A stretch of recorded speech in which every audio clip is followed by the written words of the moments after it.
பிறந்தால் கள்ளிப்பால் வைத்து குடிச்சுக்கிட்டு இருக்க காலத்திலே நான் தைரியமாக இந்த பெண்கள் இந்த நாட்டின் கண்கள் ஒரு திட்டத்தை ஆரம்பிச்சு ஒவ்வொரு பிறந்தநாள் நான் கொண்டாடலன்னு சொல்லி இப்ப சமீபமாக 2007 தான் கொண்டாட ஆரம்பிச்சேன். இலங்கை தமிழருக்காக நான் என்னுடைய பிறந்த நாளை கொண்டாட மாட்டேன். நான் கட்சி தொண்டரும் தோழரும் இல்லை, நீங்க கொண்டாடணும் போது அப்படி நான் கொண்டாடணுங்கிறது இல்லை. எனக்கு சால்வோ போடுறதோ மாலை போடுறதோ அது தேவை கிடையாது. என்னை நம்பி இருக்கின்ற அந்த ஏழை மக்களுக்கு என்ன செய்யணுங்க நான் ஒவ்வொரு வருஷமும் செஞ்சேன். அதாவது சொல்லுவாங்க கபடம் இல்லாதவன் பாக்கியசாலின் பைபிள்ல சொல்லு. நான் பாக்கியமா இருக்கிறேன், சிலர் பாக்கியசாலின்னு சொல்லிக்கிட்டு இருக்காங்க, அவ்வளவுதான் வித்தியாசம். நான் நல்லா 2 பிள்ளையோட சௌரியமா இவ்வளவு பிரச்சனையிலையும் நான் உங்ககிட்ட வந்து பேசுறேன். இவ்வளவு பிரச்சனை எனக்கு டாக்டர் பட்டம் கிடைக்குதுன்னா அது சும்மாவா? அதுதான் தெய்வம். எனக்கு என்னைக்கோ கிடைச்சிருக்குன்னு எல்லாருமே பேசலாம், கிடைக்க விட மாட்டாங்க. எப்படியோ ஒருவேளை எப்படிதான் இந்த திருச்சபைக்கு தெரிஞ்சு விட்டாங்களா இல்ல விடலையா இல்ல அவரை மீறி வந்துருச்சா எனக்கு தெரியாது.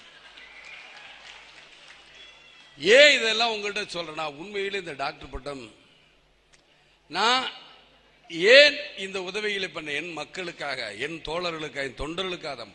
இது பத்தி ஒண்ணும் கிடையாது.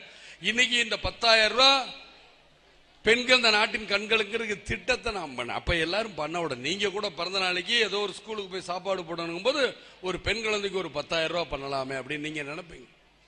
அப்படி இருக்கும் பொழுது இந்த ஆட்சியாளர் என்ன பண்ணாங்க, அந்த திட்டத்துக்கு 30,000 ரூபாய் போடுனாங்க.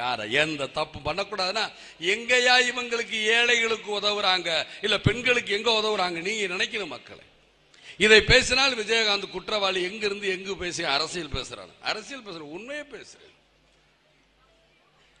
எல்லா மதத்திலையும், கிறிஸ்துவ மதமா இருந்தாலும் சரி, இந்து மதமா இருந்தாலும் சரி, முஸ்லிம் மதமாக இருந்தாலும் சரி, எல்லா இடத்திலையும் போதிக்கிறது என்ன? அன்பு ஒண்ணுதான். அன்பை தான் போதிக்கிறாங்க. அதே தான் இங்கேயும் சொல்றேன். நான் போன தடவை கூட ரம்ஜானுக்கு போயிருக்கும் போது சொன்னேன், கூடாரங்கள் வேற வேறையாக இருந்தாலும் இதயங்கள் ஒன்றாக இருக்க வேண்டும் என்று நபிகள் நாயகம் சொன்னார்கள்.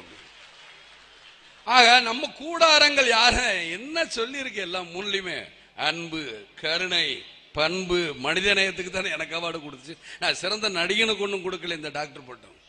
ஆக மக்களுக்கு நீ சேவை பண்ணு. பக்ரீத்தில் நான் வந்து ஏன் ₹1,00,000 நீங்க கறி வாங்கி கொடுத்து ஒளிமுகது பேட்டையில் நடத்தினா என்ன? அதற்கு காரணம் நபிகளாக சொன்னாரு, இல்லாதவங்களுக்கு கொடுங்க. அதே மாதிரிதான் இயேசு கிறிஸ்து சொல்றாங்க. என்ன சொன்னார்? நீ களைப்பாக இருந்திருந்தா என்கிட்ட சொல்லுங்க, உங்களை இளைப்பா இருக்கிறேன். சுமை தூக்கி கொண்டு களைப்பாக வந்தால் நான் இளைப்பா இருக்கிறேன், இளைப்பாடுறதுக்கு நான் இடம் தரேங்க. அந்த மாதிரிதான் என்னால் முடிந்த உதவி செய்றேன். ஆனா நீங்க என்ன பண்றீங்க? இலவசங்கிற பேர்ல ஏதோ கொடுத்து மக்களை கெடுத்துக்கிட்டு உண்மையை சொல்ல. சரி, விஜயகாந்தன் யோகியனா? விஜயகாந்தன் கம்ப்யூட்டர் கொடுக்கறானே, கம்ப்யூட்டர் கொடுக்கிறேன் ஏன் அதாவது முடியாதவர்களுக்கு அறிவு பசை ஏற்படுத்தி அதன் மூலமாக தொழிலை கத்துக்குங்க அப்படிங்கறத நான் சரி.